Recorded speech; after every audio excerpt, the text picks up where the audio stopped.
Start Sit Q&A here at Yahoo. As always, I'm your host, John Daigle, here ahead of the weekend following TreVeyon performance, 3-touchdown performance for TreVeyon Henderson, I should say.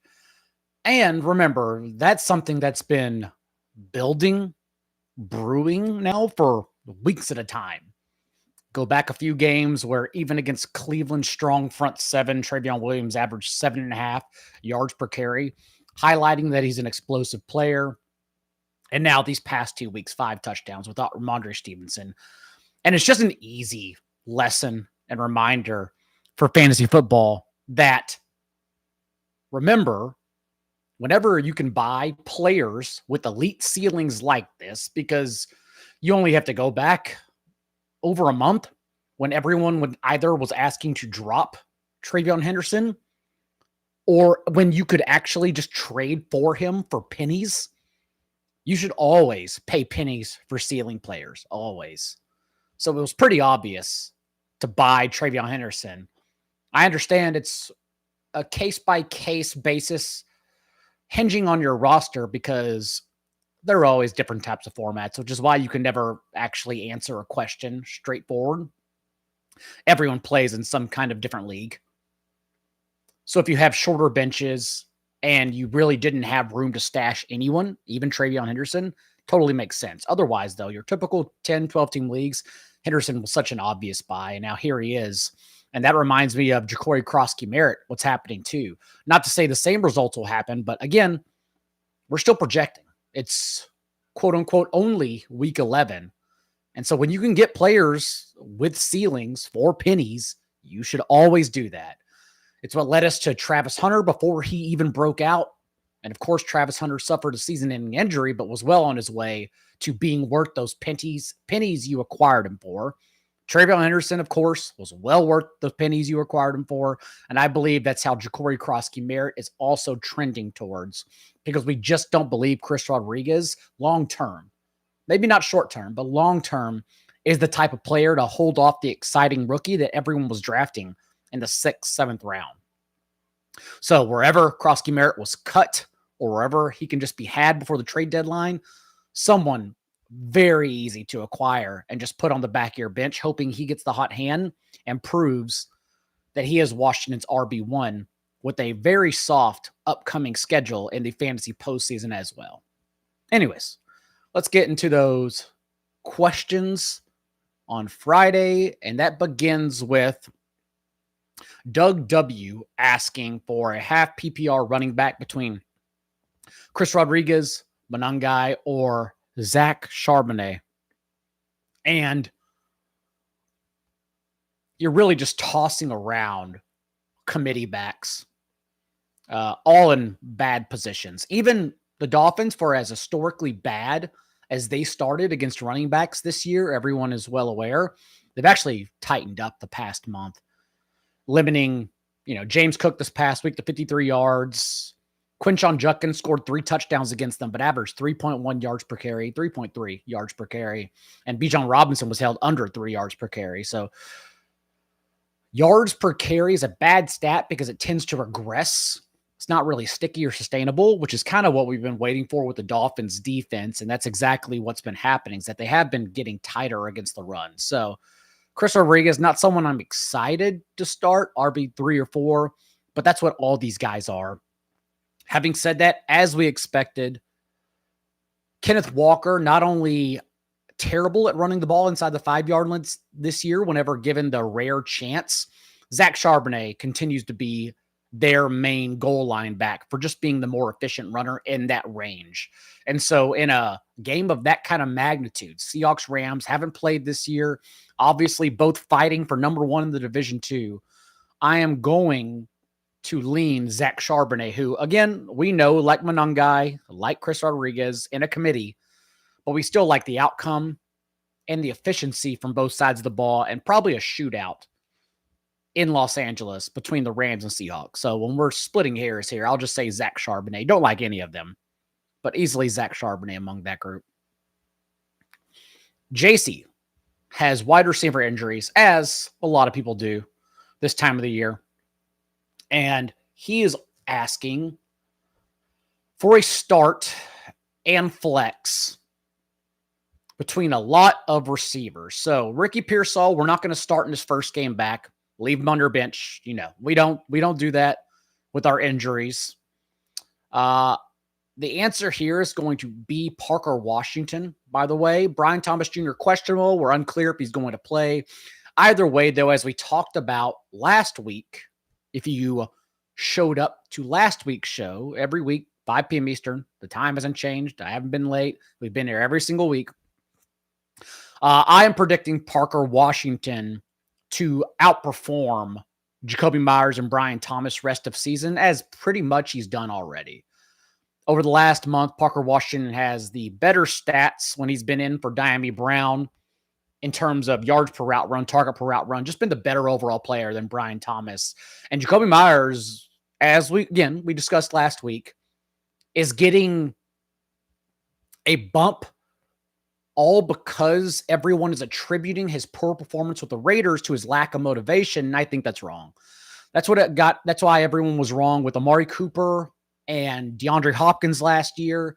And I am expecting Jacoby Myers, the workload to be ramped up. Maybe couldn't happen, but I'm expecting it to happen. Let's probably run a few more routes this week.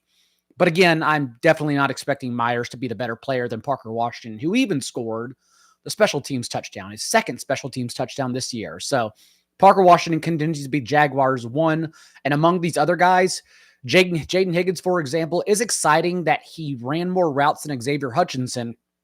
At the same time, though, Texans-Titans, we need to temper our expectations. It's the lowest total of any game in Week 11, 38 points, 37.5 points last I checked. Not only that, but Davis Mills had 53 dropbacks. That's not going to happen because the Titans absolutely won't build a 29-10 fourth quarter lead like the Jaguars did over Houston. So we're not expecting as much passing volume for the Texans at all. Last week was an anomaly. And so although I like stashing Jaden Higgins and Jalen Noel, assuming the rookies continue playing more, when you have better options like Parker Washington and even Tyler Lockett, for example, I'm just going to play those. So if you're picking among this group, I do think Parker Washington and Tyler Lockett are the best starts. Tyler Lockett ran a route on 80% of dropbacks and now gets the Cowboys defense that elevates everyone. Again, we talked about it multiple weeks now, where we always have to zoom out when players do well against the Bengals and the Cowboys because those aren't NFL defenses. Literally everyone does well against them. Marvin Harrison Jr., even a couple weeks ago against Dallas, remember 6 first half catches, which was his most in any game in his career, let alone in the first half, because the Cowboys allow every team to set records.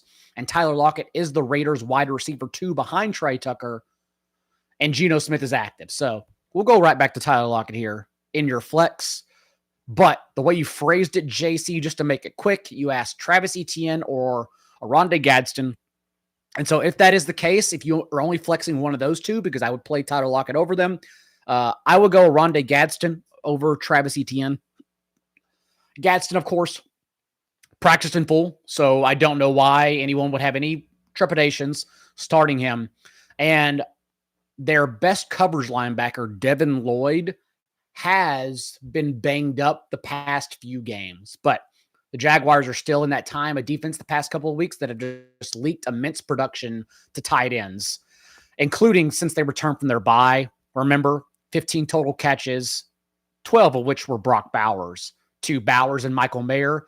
And then last week against Dalton Schultz, of all people, 7 catches for 3 yards and a touchdown. So Rondé Gadsden, and yet again, another tight end 1 spot since he was removed from the injury report and is a full participant. Shershim asked for 1 running back and 1 flex between Kamani Vidal, Devonta Smith, Woody Marks, and Chase Brown. So I am going to go Woody Marks and Chase Brown for the touches. Devonta Smith in a very good spot as well, but when we are guaranteed touches, I'm just going to go ahead and always take them. And to be clear, we're not guaranteed for Woody Marks. Let's start there. But 78% snap rate, 74% of the team's running back carries. So more importantly, even if we exclude the negative game script that happened that I discussed that led Davis Mills to throwing 40-plus pass attempts, Woody Marks started the game and was used immensely even in the first half as their between the tackles runner over Nick Chubb. So I do think it's a passing of the torch to Woody Marks. We have been here before where he had blown up the last game against the Titans as a top 12 running back. And the next week, the rug was pulled out from under us and giving Nick Chubb more touches. I do think, though, because he's so important now, as he continues showing to their offense, the Texans literally don't win without Woody Marks any of their games. Last game against the Titans, this past week against the Jaguars, they can't do it without Woody Marks. So I do think that we are in the clear. Maybe not, but I think we're in the clear for Woody Marks. So I'm going to take him and Chase Brown. Obviously, no Samaje Perine in this game with a high ankle sprain. And so we're expecting Chase Brown to simply be an every touch running back. Even Perine now not available to impact his volume that he's going to receive in this game. Last week, remember, the last time we saw the Bengals, I should say, 8 targets because Perine got banged up and was not available. They just don't use Taj Brooks at all. So I'm just going to take those touches. Kamani Badal in a bad spot too. Jaguars' run defense has been fairly stout, allowing the second lowest success rate in the entire leagues. I think it's pretty easy. Unfortunately, we have to leave Devonta Smith on our bench in this instance, but I'm going to take the touches anyways. That's okay. Streaming a quarterback for 4-point passing touchdowns. Brock Purdy, Aaron Rodgers, or Joe Flacco. And Joe Flacco, pretty easy. We're not going to start Brock Purdy in his first game back. You can if you're in a super flex league. I totally get it. But when you have options like Joe Flacco, who's literally been the quarterback one, and since he joined the Steelers, the QB1 in points per game, you don't need to bring and start Purdy on his first game back from injury. Don't even worry about it. Just start Joe Flacco. Let's not overthink this. Elijah Harrisman, probably mispronouncing that, asked to pick one between Jordan Addison, Kamani Vidal, and Cortland Sutton. And for me, that is going to be Cortland Sutton for the higher floor. I am excited about Jordan Addison. I do think it's a significantly better spot, given that last week, as poor as J.J. McCarthy's been, and he's been dreadful, and only 4 career starts, that's key there. He's only made 4 starts. We can't make any judgments just yet, especially against this horrendous Bears defense that also just allowed Joe Flacco to pass for 400 yards. The one positive spin we got from J.J. McCarthy and the Vikings offense last game was that it was their second highest pass rate from neutral expectation, from over expectations. So their second highest pass rate from neutral game script all year, let alone their highest pass rate over expectation with McCarthy under center. So they did try to go to a more pass-happy offense last week. It was just unsuccessful due to multiple turnovers. Having said that, the Bears defense is not one we're scared of, so I do think it's a pretty good spot for McCarthy, Addison, Justin Jefferson.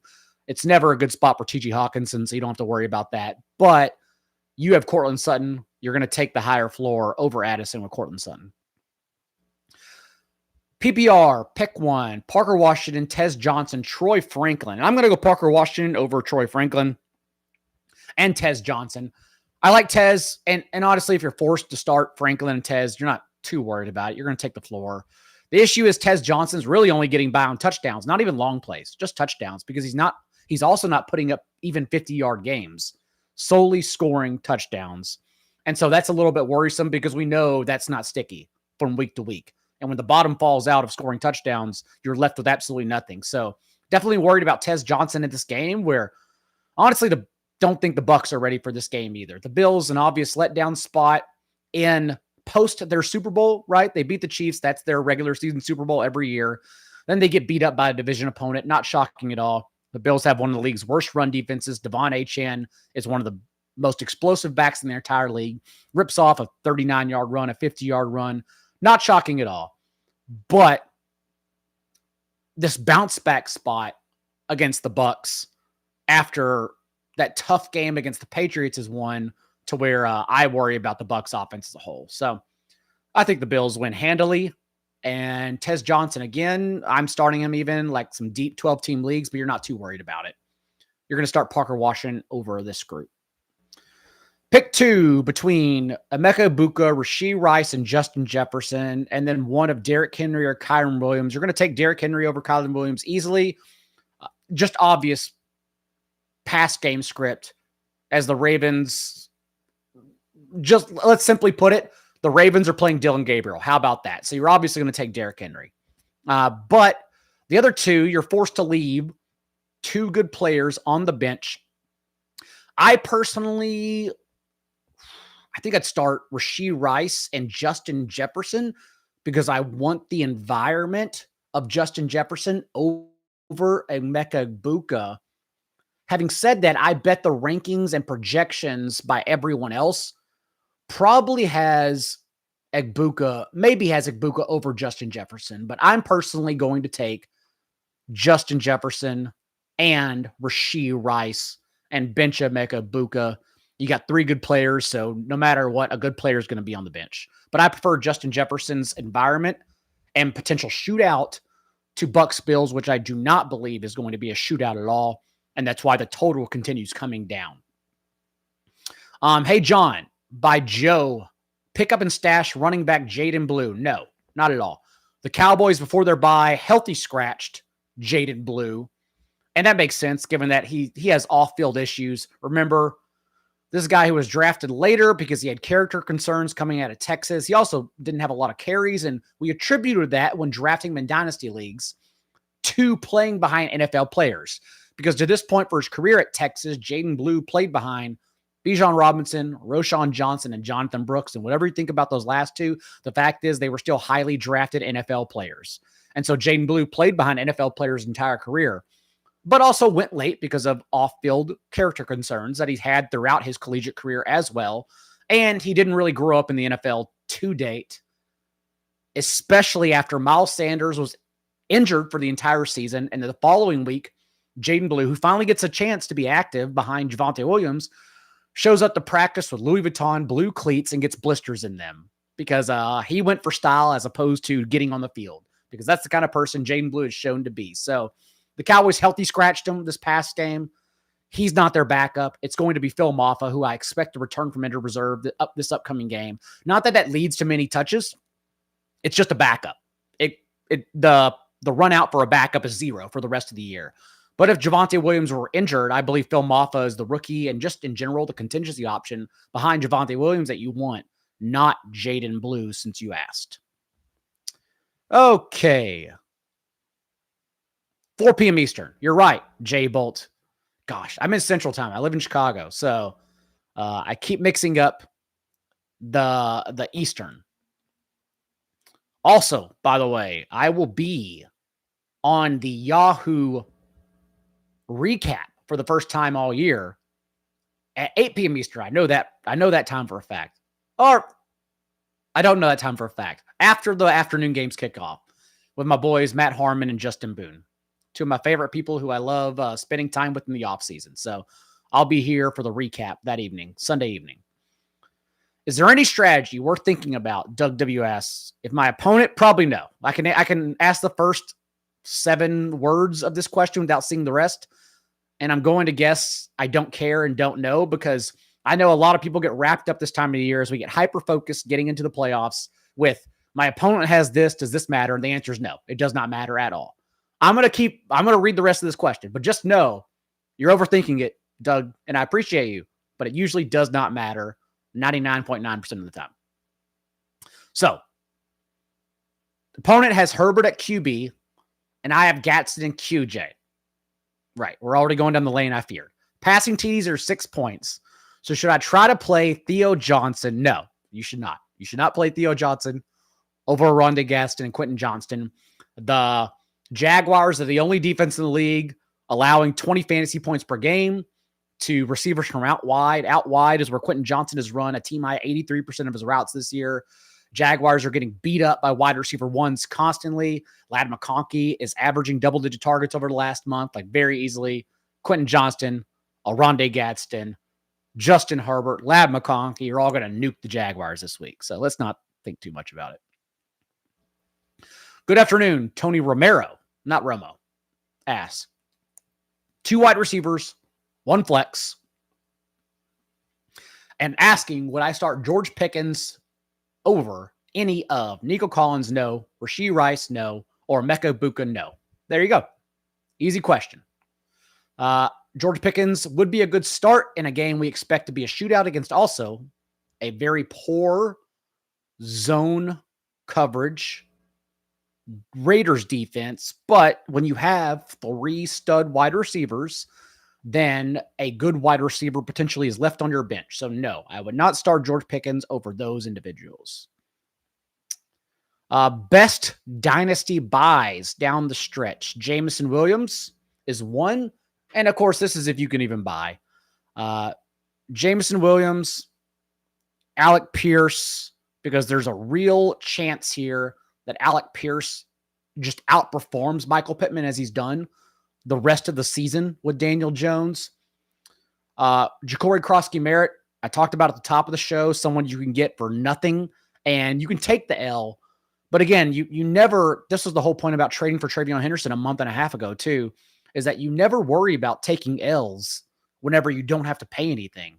Like we always need to ask, what do we win when we win? And we're seeing when TreVeyon Henderson wins, that is worth so much more. And use TreVeyon Henderson as a placeholder when I say this. Like this player with a high ceiling, like a Jacory Croskey-Merritt, when they win, that is worth so much more than if they lost, considering what we paid. Like if Jacory Croskey-Merritt becomes nothing, that's okay because he's just not worth anything right now. But when we win, we get 5 touchdowns in 2 weeks like TreVeyon Henderson. So you just you don't think about it in terms of, wow, this could be a bad deal. You think about it in like, if this hits, I'm going to win my league with TreVeyon Henderson. So yeah, those are the best dynasty buys. Let me think off the top of my head if there's anyone else.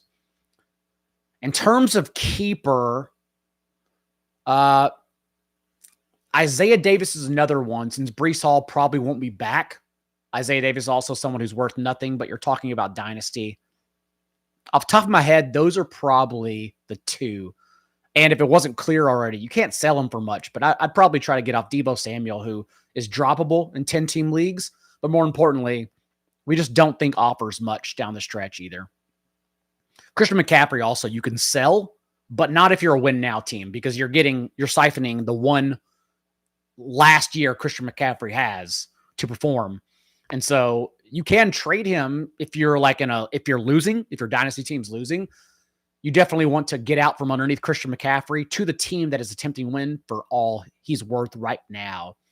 But again, he is worth something a lot if you're a win now team, which I have in a couple of my dynasty leagues. But other leagues, I'm doing terribly.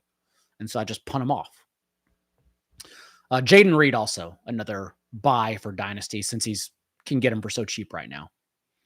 All right, a little big man. Dart out, add Goff, Purdy, McCray, lots of bums. All right, you're going to add Goff. It is a Goff week against this Eagles defense that has that is bottom 7 against, well, put it this way. The Eagles have been much better against man coverage. The Lions, as they've done historically, transitioning over from Aaron Glenn all year long, are a team that runs a top 5 rate of man coverage. Anytime Jalen Hurts looks up, sees A.J. Brown against man coverage, like this is why A.J. Brown is top 4 in yards per route run against man, because they know A.J. Brown one-on-one, you just can't defend it. So he goes deep to him every time. So that entails the Lions pushing the Eagles pushing the Lions, I should say. And last week we got the exact run out from Dan Campbell that we should have had all year. And that the Lions and Dan Campbell, since taking over plays for John Morton, which should have happened earlier, all he did was just run last year's plays. He just said, what if I take what Ben Johnson did and just do it again? Because that's what we should have been doing this whole time. Like you could have plugged a 12-year-old playing Madden in at OC over 55-year-old John Morton, and he would have just done what they did last year, because why would you not do what the Lions did last year? But Morton, for some reason, didn't do that. And Dan Campbell did. So we love the Lions offense moving forward. Jameson Williams, 20% target share in 3 of the last 4 games. We are excited about all of Detroit, especially in this game. So Jared Goff gets the pick. long answer to that question. J Bolt currently has Keenan Allen in flex. So basically you're asking, can you take Keenan Allen out for Charbonnet, Christian Watson? I think you can, just because I wanted to hold Keenan Allen since Arondé Gadsden is the reason Keenan Allen's been running less routes. Keenan Allen's become a part-time player who helps move the chains, but Arondé Gadsden has run more slot routes in every game the last month. If Gadsden were to miss time, Keenan Allen goes back into that role, and so I didn't want to drop Keenan Allen anywhere. But yeah, Keenan Allen's practically unusable with Gadsden fully healthy. So you don't want to start him. You would probably just take the hellscape 15 touches from Zach Charbonnet and just call it a day. But you can't start Keenan Allen now with the Arondé Gadsden back, unfortunately. Starting quarterback, Darnold, Tua, or Mariota, and it is very easily Darnold. Just because it's a great spot. The Rams are allowing the 5th highest success rate against play action. Darnold leads the league with 13.5 yards per attempt from play action, which he's run on 30% of his dropbacks. More importantly, like the Rams, the Rams haven't been tested. Think about their schedule and all this. That's why this Matthew Stafford MVP talk is really weird, because they've only beaten up the Ravens banged up defense that had Cooper Rush and Tyler Huntley at the time. And again, as we talked about, that's not even an NFL team. Like, how many players were missing? So like Stafford has, and the Jaguars and Saints and the Niners defense, which is just giving it up all over the place because it's not to their fault, but they keep losing all pro defenders every single week. And so like Stafford has beaten 4 of the easiest defenses in the entire league and is getting MVP credit for it, which is really strange. But this is it. The magnitude of this game is something that's more exciting than Bills Chiefs. This is the best one. And because of that, at least, I think the Seahawks will have the most success and push the Rams. So we're going to see if the Rams can do anything against Seattle's defense. It's going to be very tricky. I have faith in Sean McVay, but we've always been wanting Sam Darnold to have volume, because anytime he's had volume, think back to like playing the Bucs, for example. Anytime Sam Darnold's had volume, he's put up 20 plus fantasy points, because that's what it takes. He didn't have volume last week because they ran out to a 28-0, 35-0 first half lead. I have faith the Rams can push back a little bit and get Darnold volume here. So Darnold's definitely the start over, otherwise super flex streamers like Tua and Mariota. Should I trade Loveland for Kittle in Dynasty? No. I don't think so. Just because we are still getting a slow transition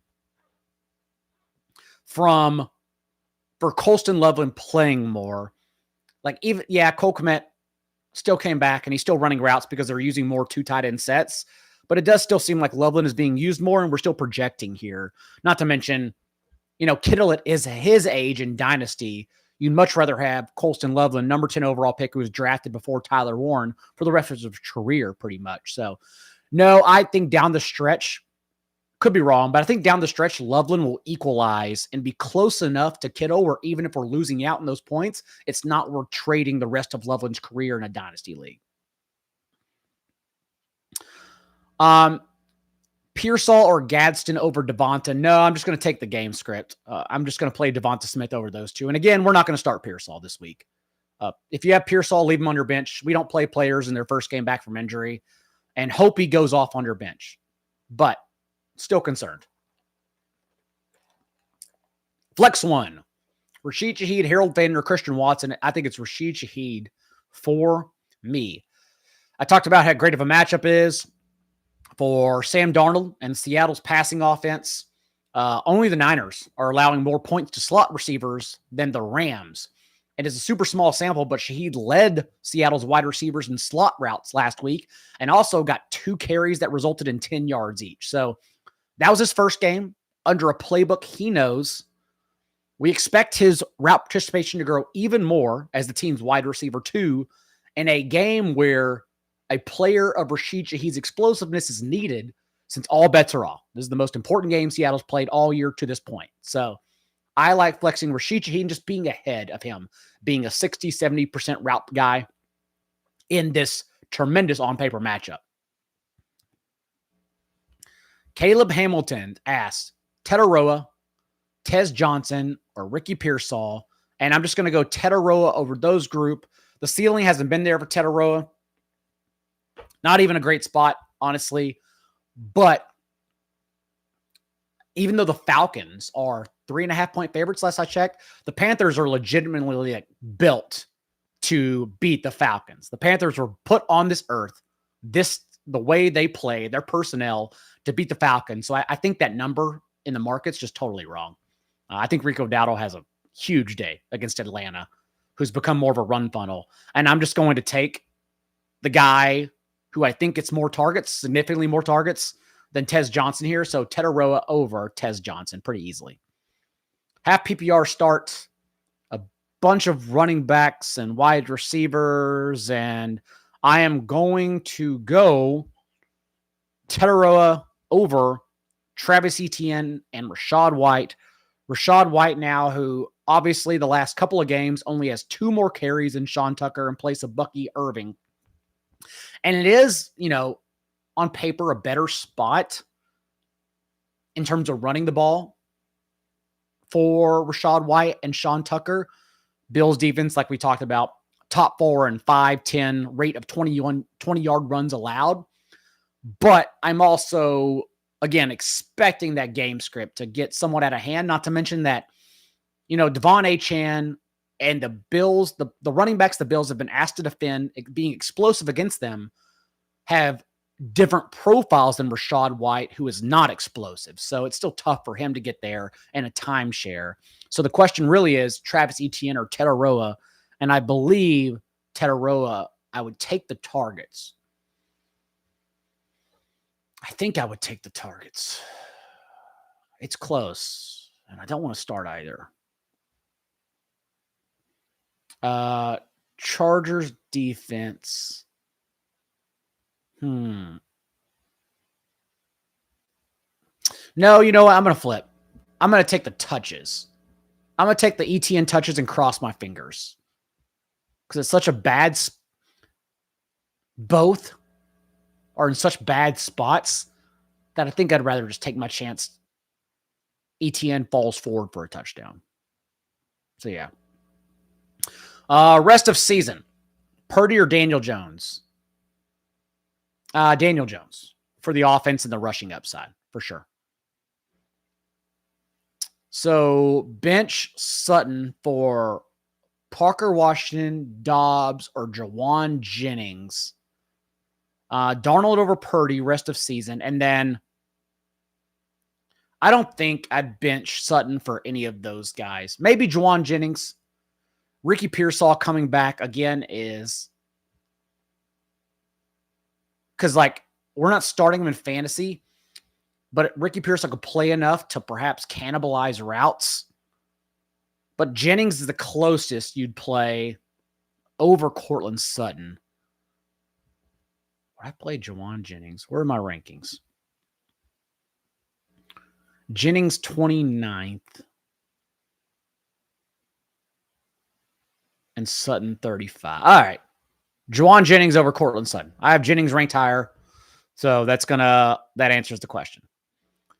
Let's see. Lots of bums. Stephen Pereira asked about Trey Tucker, Dobbs, Wandell, Tetaroa, Debo. Yeah. Pick 2. Trey Tucker against the Cowboys because you play everyone against the Cowboys. And then, Tetaroa or I think it's Wandell, unfortunately. I do expect Jameis Winston to struggle. Not excited for him at all.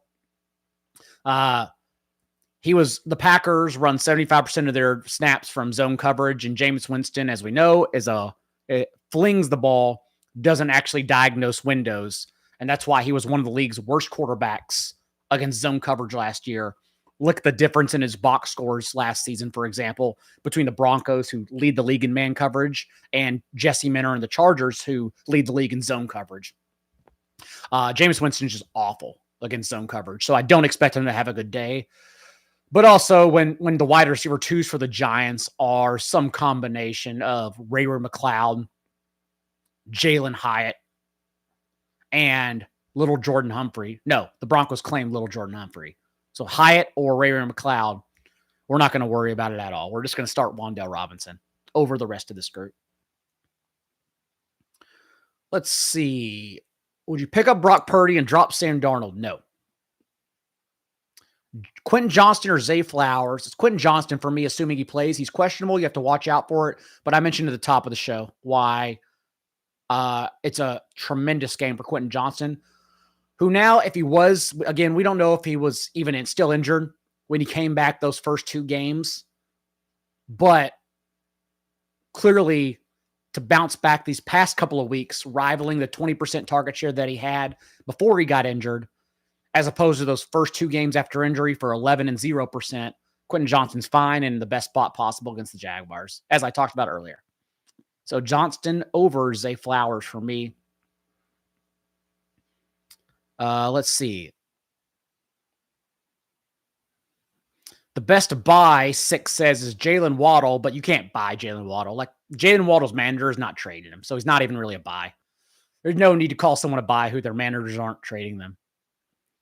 Pick 2, Quinshon Judkins, RJ Harvey, Kamani Vidal, Tetaroa, and Juwan Jennings. And I'm going to go RJ Harvey and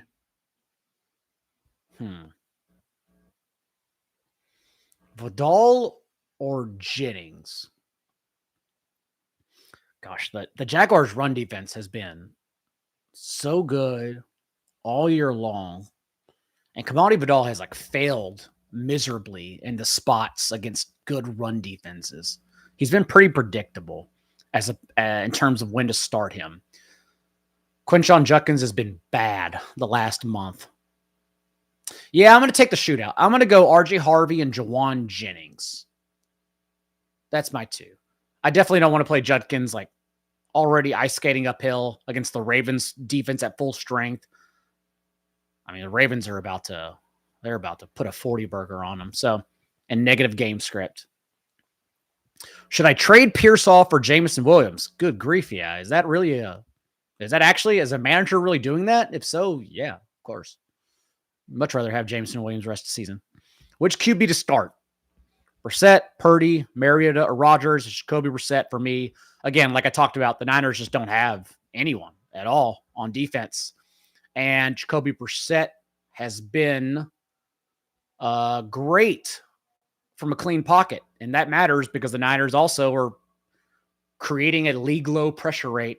And Brissett this year, 13th in yards per attempt, 8 touchdowns, 1 pick from a clean pocket. So a potential shootout, I'm going to play Jacoby Brissett. Should I start Jacoby Brissett also quietly averaging 4.5 carries for a little bit of a rushing juice too in his starts? Should I start Tajee Spears or Tyler Algier? Oh, good grief. I want to die. Let's see. Before I walk into the ocean,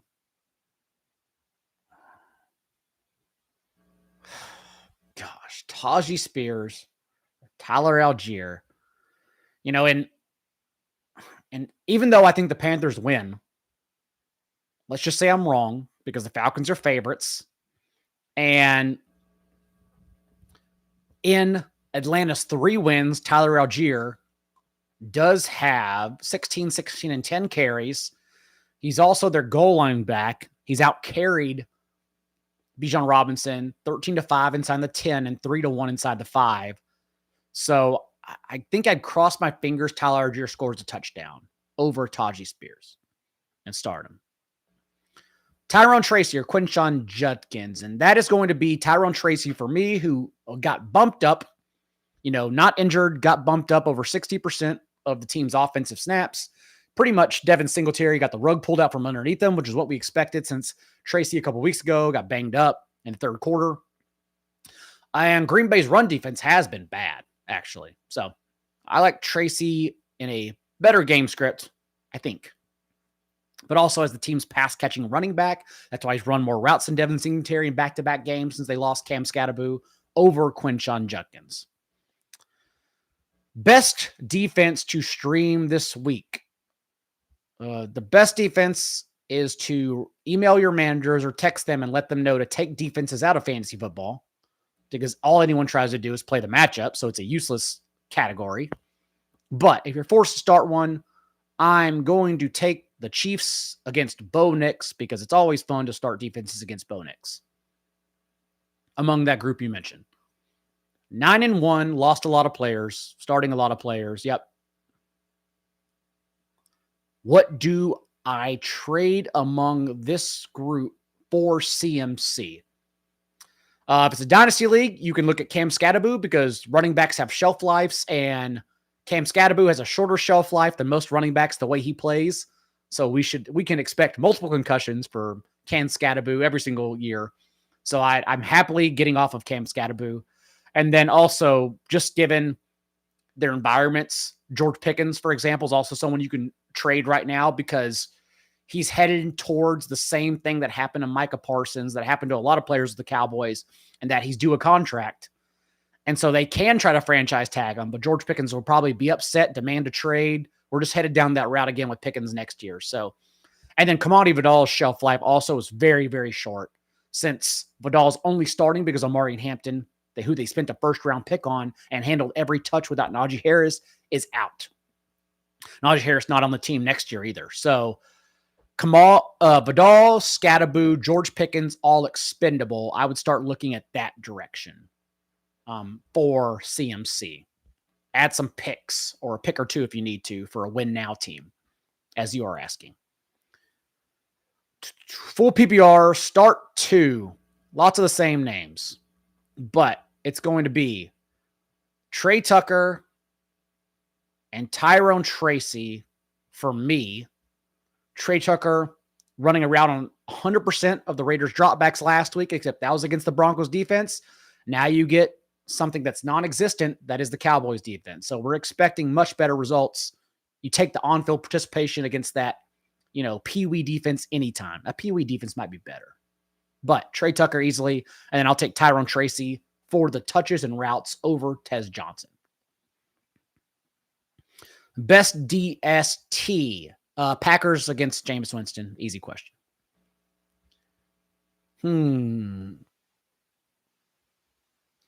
Quarterback question. More.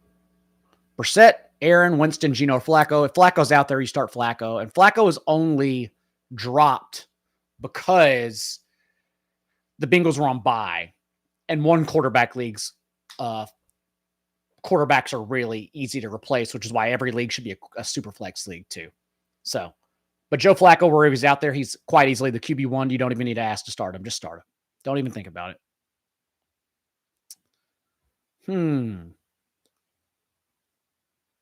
Zach Charbonnet or Pearsall rest of season? Charbonnet for me. I love Pearsall, but with Kittle and Jennings back, it's getting harder, and McCaffrey, it's getting harder to feed everyone in a wide target tree like that. Whereas Charbonnet, it's not really about Charbonnet outperforming Ricky Pearsall rest of season. It's about what happens if Kenneth Walker gets injured and vice versa. That's why the worst thing for Walker and Charbonnet is that both stay healthy, because then it's miserable starting either. But you hold them, you stash them, because if one were to get injured, the other one immediately becomes a top 10 running back. So for Charbonnet and Walker, you can't ever drop them, because again, you are, if one misses any amount of time, the other one you have to start them. So you have to stash these guys, unfortunately. Need 2 running back, 1 flex between a lot of guys. Yep. A lot of backups. So Kareem Hunt's one of them, since the Chiefs do not use Rashad Smith at all, and Isaiah Pacheco's been ruled out. So let's get Kareem Hunt. Bam Knight, I believe, is going to play. So Kareem Hunt, Monangai, or DeMercado. I think it's Kareem Hunt and Monangai. Oh, 3. Yeah. Hunt, Monangai, DeMercado. Easily. Over Blake Corum, where, again, Blake Corum double-digit carries in 3 consecutive games, but everyone just has to look at the defenses they were playing. The Rams, they outscored their opponents 111-44, I believe, in that time. They're just not like the Rams didn't play NFL opponents. Jaguars, Saints, banged up Ravens defense. So like Blake Corum was getting carries, but in a game of this magnitude, I don't think Blake Corum gets carries because they need their best players out there. The Rams do. And I don't expect it to be any situation where the Rams get up by 30 points where they can then lean on both running backs. Not to mention Seattle's run defense is one of the best in the league. So I don't like the spot for Corum at all. Drops. Lots of players here. No, don't think so. I'm not going to bore anyone with reading your roster out loud, but if it's a 1 quarterback league, I drop Michael Penix for Luther Burden because you don't need to stash a backup like that. But if it's a type of league where all quarterbacks are rostered, because for some reason in 1 quarterback league, a lot of, there are leagues where those teams stash quarterback. You don't need to. Then you can keep Michael Penix. But just think about it. You have Drake May, for example, on this roster. So you will never start Michael Penix. And Luther Burden could become a league winner if DJ Moore is out, if Remo Dunze's out, because Luther Burden is top 5 in yards per out run, whether he's lined up out wide or from the slot. And so that's why I don't block my roster with backup tight ends and quarterbacks. I want the league winner in case the dominoes fall correctly and they get that opportunity. Would I trade Tyler Warren for Bowers? Yes, absolutely. You want Brock Bowers very easily. Ignore the Raiders trading Jacoby Myers and a short week against the Broncos defense and Geno Smith getting injured. Like you ignore division games, short week on the road. Brock Bowers is about to have 200 yards against the Cowboys, and then you can't acquire him anymore. Vidal or Tetaroa, and for me, I am going to take the touches for Vidal, I believe. Yeah. Baker Mayfield, set it and forget it. Yeah, that's fine. The issue is that Baker Mayfield really hasn't been good. Like he's really just been getting by solely on touchdowns, but like the completion rate, the yards per attempt haven't been good. And so set it and forget it. No, but in this case, since there's not anyone on the waiver wire, like unless Joe Flacco was dropped, because you'd start Joe Flacco over Baker Mayfield easily. Otherwise, yeah, this, if Nix is your backup, that means you're in the type of league probably to where there is no better waiver quarterback than Baker Mayfield anyways. So sure, acquire a better quarterback or set it and forget it.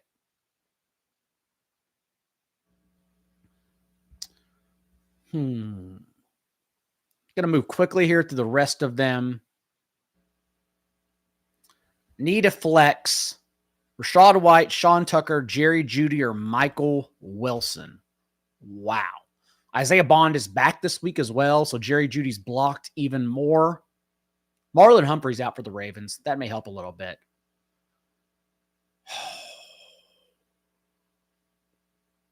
Man.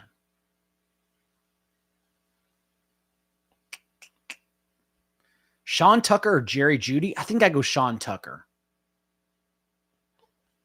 I think I'd personally go Sean Tucker because at least he has the goal line role. And I definitely don't want to follow Jerry Jeudy after like his basically season highs and across the board because we don't believe that's real. Yeah, I think I go Sean Tucker. Man, that's tough. Start 3 among 4 good players. Puka, London, St. Brown, Rice. You bench London, unfortunately.